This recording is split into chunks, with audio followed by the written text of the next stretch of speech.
Ja ku po rikthehemi sërish në studio dhe tani ka momenti që të flasim për atë që shënohet në ditën e nesërme. Në fakt 14 qershori është ditë e shënuar për dhuruesit e gjakut apo për dhurimin e gjakut, dhe ne sot do flasim pikërisht për këtë temë. Është në fakt një rëndësie shumë të madhe.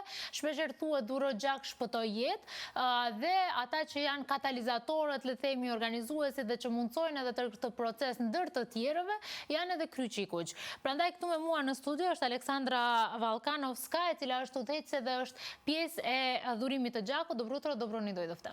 Добро утро, благодарна за поканата и секако задоволство да се гостува во вашата студија.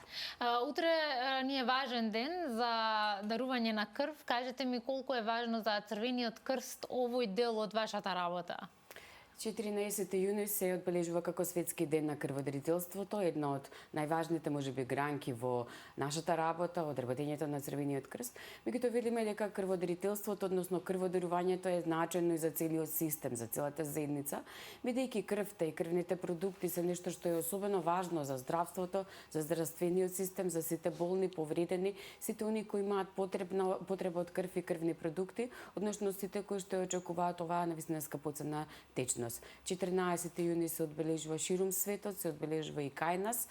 Навистина еден символичен начин да покажеме колку е важно дарувањето на крв, колку треба сите да бидеме свесни дека тоа е еден навистина општествен чин, една човечка особина која што треба да не краси сите нас понатаму можеби во животот, затоа што таа хуманост, таа солидарност е на еден висок чин на алтруизам, би рекла Пеца. Јас во почеток кажав, имаме една реченица, подари крв, спаси живот, и тоа е многу важно. Колку ние имаме свесност или колку сме свесни, колку е важно да даруваме крв? Токму така, и секоја година мотото на Светската здравствена организација, меѓутоа и на Меѓународната федерација на Црвениот крст и Црвената полумесечина го следи ова мото со некои мали додатоци во истото, давајќи акцент на значењето на дарување крв. И годинава повторно мотото се надоврзува кон она што значи дарувај крв, дарувај живот, спаси живот, меѓутоа како начин на солидарност, на хуманост. И навистина дарувањето крв значи спасување живот. Се уште крвта е лек, велиме, меѓутоа се уште не може да се најде во аптеки, во болнички услови, каде што може да се купи или само туку така да имаме лесен пристап до крв, до крвни продукти. Крвта е единствен лек кој што се добива од дарител, значи од оној кој што е хуман, кој што сака да дарува скапоцената течност за оној кој што е потребна, и само така може да се спасат човечките животи. Затоа ние секоја година го поттикнуваме дарувањето крв, поттикнуваме колку е важно да се луѓето хумани, солидарни, да бидат свесни дека треба да има доволни количини на крв, крвни продукти, дека тие треба да бидат секогаш во доволна количина како капацитет на болничките системи да очекуваат, доколку има потреба истите да се дистрибуираат, а никогаш да не биде обратното, да имаме недостатоци на крв, да чекаме, да бараме крводарители, бидејќи само така, односно преку доволни количини на крв, ние обезбедуваме едно стабилно живење, еден стабилен здравствен систем. Дали Северна Македонија има доволно количинство на крв? Секојаш велиме дека количините на крв треба да бидат многу добро планирани, односно резервите на крв и крвни продукти да бидат секојаш во доволни количини согласно потребите. Наш партнер во оваа дејност е Институтот за трансфузиона медицина, во чии простори всушност се врши потоа процесирање на крвта, односно распределба на тие крвни елементи и понатаму дистрибуција до крајните корисници, односно крајните пациенти.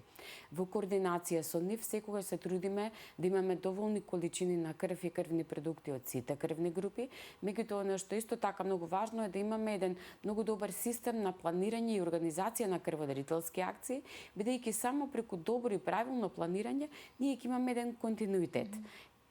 Крводарителството не значи дека денес имаме акција во која што 200-300 единици крв и ќе бидеме спокојни наредниот период. Тоа не е така, крвта е жива материја, таа треба да биде свежа, треба да биде од сите крвни групи достапна и е важно секој ден да имаме достапни количини на крв, односно неколку крводарителски акции на различни локации, повеќе територии на државата, за да имаме доволни количини. Или пак да се навратам на прашањето, да, имаме имаме доволни количини. Нормално некогаш знаат да се изместат нештата заради некои вонредни состојби. Летото е некогаш проблематичен период, меѓутоа секогаш велиме се наоѓаат начини, се мотивираат граѓаните да даруваат крв и секогаш да има континуитет во овој процес. Јас ке се навратам на една од најтрагичните настани тука во Северна Македонија, во Кучани. Интересен момент беше што од Црвениот крст, но и од другите институции се викаше нема потреба за дарување на крв, пошто имаме доволно. И тоа беше интересно, пошто нели луѓето беа спремни, хумани, солидарни за да даруваат крв, но институциите и вие сами како Црвен крст кажувавте дека нема потреба. Да, токму така. Значи, навистина е многу важно и голема благодарност за сите граѓани кои што се јавија и кои што прашаа во тие моменти дали има потреба од крв, одредени крвни групи. И навистина тоа е за почитување таа самоиницијативност, таа хумана солидарност која што многу често ја промовираме. За среќа некогаш и нема потреба од дополнителни количини крв. Во тој период имаше доволно и залихи, меѓутоа и од сите крвни групи и едноставно здравствениот систем одговори соодветно. Може би дел од пациентите затоа што беа и префрлени во други центри, меѓутоа и во нашиот систем имаше доволни количини, бевме секако во постојана комуникација со институтот, со клиниките. И тоа беше навистина еден таков гест од граѓаните кој што покажа високо развиено чувство на хуманост, на солидарност, едноставно емпатија кон жртвите, кон повредените. И дарувањето крв навистина многу често се врзува со таков, да речем, еден гест, односно со катастрофи, со трагедии во кои што е потребно да сме сите мобилизирани. Да зборуваме малку за критериумите. Кој може да дава крв, а кој не може да дава крв? Ние велиме дека секојаш треба да тргнеме од обратниот можеби процес, кој сака, односно кој е доволно мотивиран да дарува крв.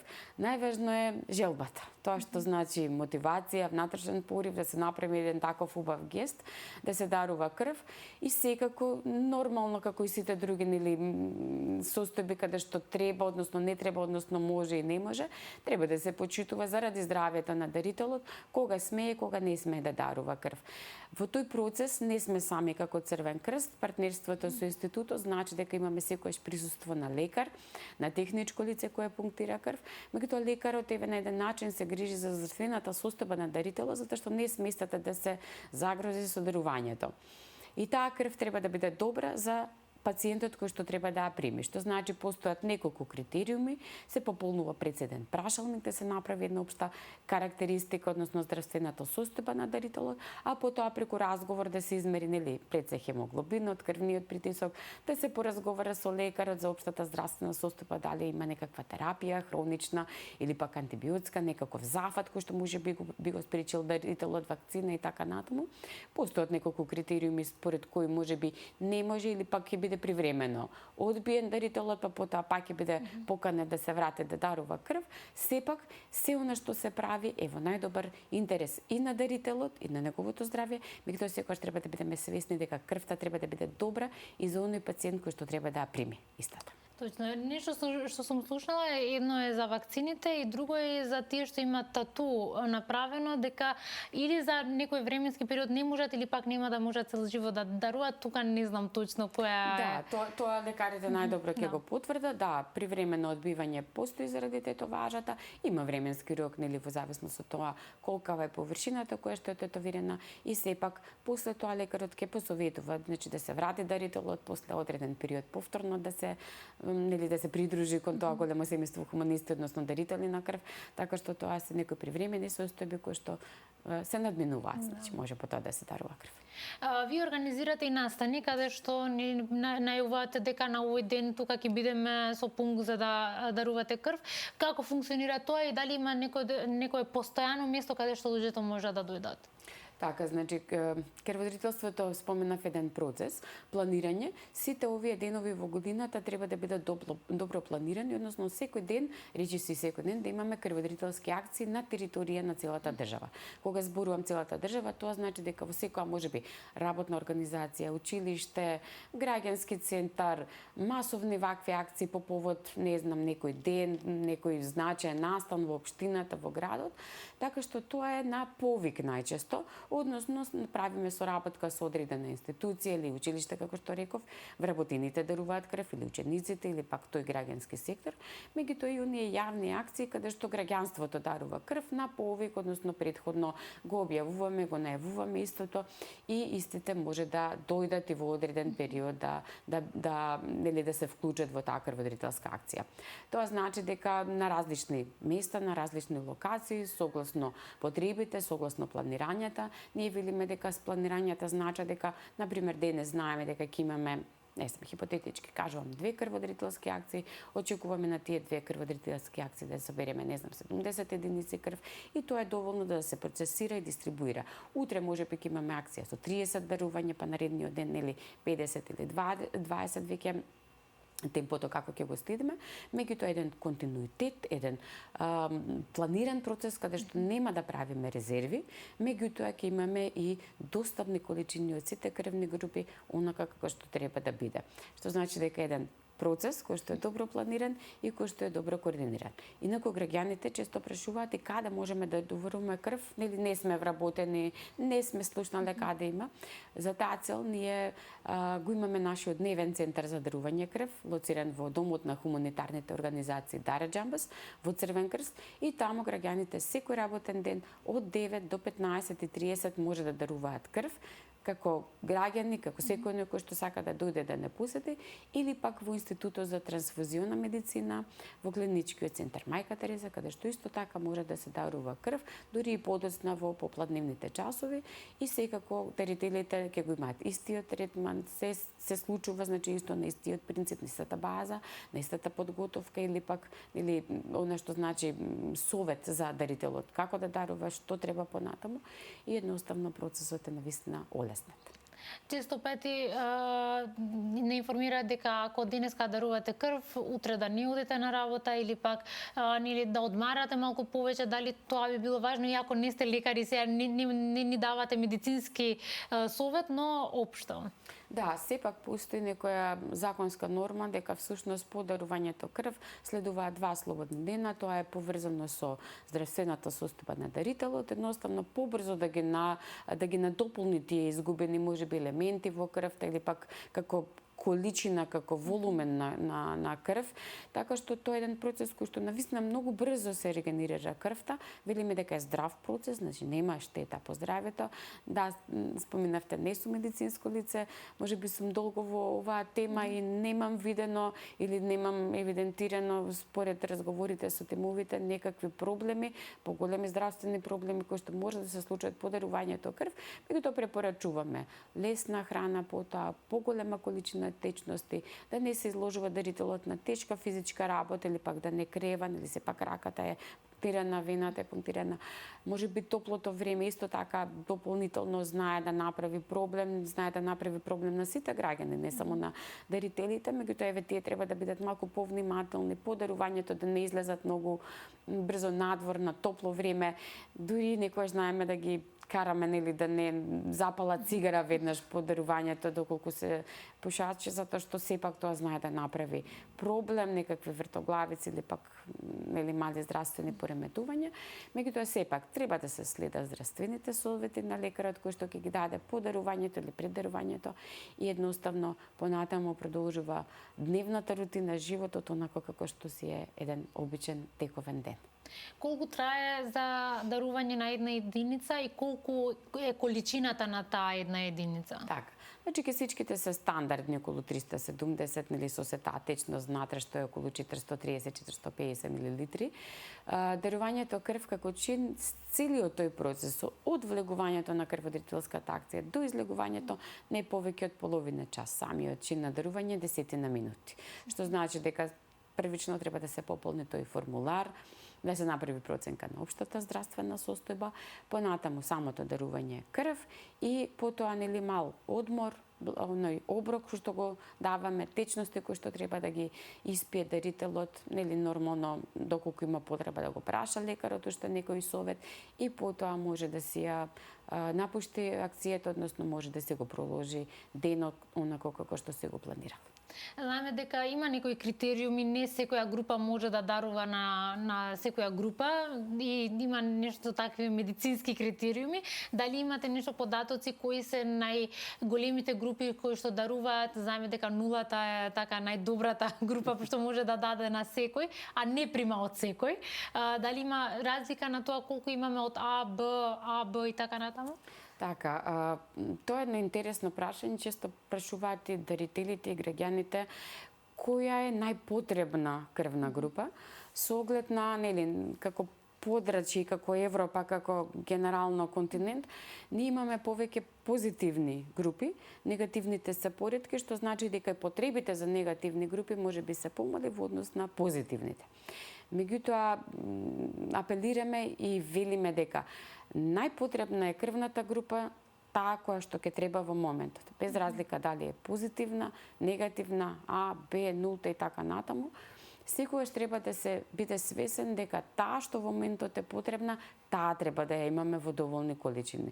Што значи дека ние правиме напори да имаме всушност од сите крвни групи и од сите фактори, нели, плюс и минус, односно позитивни и негативни, доволни количини. Така што медицинскиот дел понатаму го оставаме на колегите од институтот, односно на медицинските лица. Меѓутоа, принципот е да се прими од истата крвна група, од истиот фактор, како што е дарителот, односно да има едно совпаѓање. Тоа е сепак еден сериозен и сложен процес да се најде добро совпаѓање помеѓу крвните групи, поготово кога станува збор за сите тие дополнителни елементи или оние дополнителни количини кои што ги прават за одреден дарител, наменски, бидејќи постојат разни заболувања. Не се зема нели целата таа кесичка крв која што се дарува, туку се расчленува, се разложува на повеќе крвни елементи и кесичката, односно елементите во него, и така понатаму се даруваат се даваат на лицата на кои што ми е потребно, така да е еден сложен процес, еден интересен процес во медицината, меѓутоа многу важна гранка во медицината, бидејќи станува збор за спасување на животи. Многу точно. Ние сме при крај, но сакам да прашам од прилика од тоа што е планирано од Црвениот крст, дали тоа би било за утре или пак следните акции, каде можат граѓаните да се обратат? 14 јуни го одбележуваме повеќе на овој символичен начин преку гостување во медиумите, преку испраќање на пораки до граѓаните, каде што сакаме да ја подигнеме јавната свест за значењето за дарување крв, за потребите од дарување крв, за тоа општо добро што велиме дека дарувањето крв е една општествена и граѓанска одговорност. Значи тоа нема секогаш поврзување со мора и треба, туку секој од нас треба да се го почувствува како една граѓанска должност. Секако дека има крводарителски акции, ќе има во неколку градови, ќе има и кај нас. Ние денеска сме отворени за сите граѓани, неколку граѓански здруженија се обратија во склоп на одбележувањето на денот да направат за своите вработени крводарителски акции или кај нас во Црвениот крст или пак во нивни тематични организации, така што има доста раздвижување и треба да има. На прак сме на летото, споменав дека луѓето тогаш почесто патуваат, можеби ќе имат потреба од дополнителни акции, од мобилизирање на дарителите, една хумана група на граѓани кои што секогаш се подготвени да помогнат, секогаш се тука во служба на хуманоста и на кои што сме особено благодарни. И еве овој ден или во пресрет на 14 јуни сакам да упатам една честитка до сите нив, една голема благодарност до сите нив што се секогаш тука заедно со нас, што секогаш први знаат да се понудат кога ќе почувствуваат дека можеби има потреба да се дарува крв, меѓутоа и редовно се дел од оние редовни крводарители кои што се и на тие крводарителски акции. Меѓутоа да не ги заборавиме и повозрастните дарители, да им се заблагодариме за придонесот и секако најмладите, она што е наша тенденција, да ги поканиме да даруваат крв, да станат и тие дел од тоа големо семејство хуманисти и како млади луѓе да покажат дека и тие може да бидат особено општествено одговорни и млади и хумани личности. Благодарам многу уште еден што да поделивте време од денешниот ден да дојдете тука кај нас и да гостувате и за целата работа што ја правите. Благодарно за поканата, честитки до сите крводарители за престојниот ден и секако голема благодарност за она што го прават.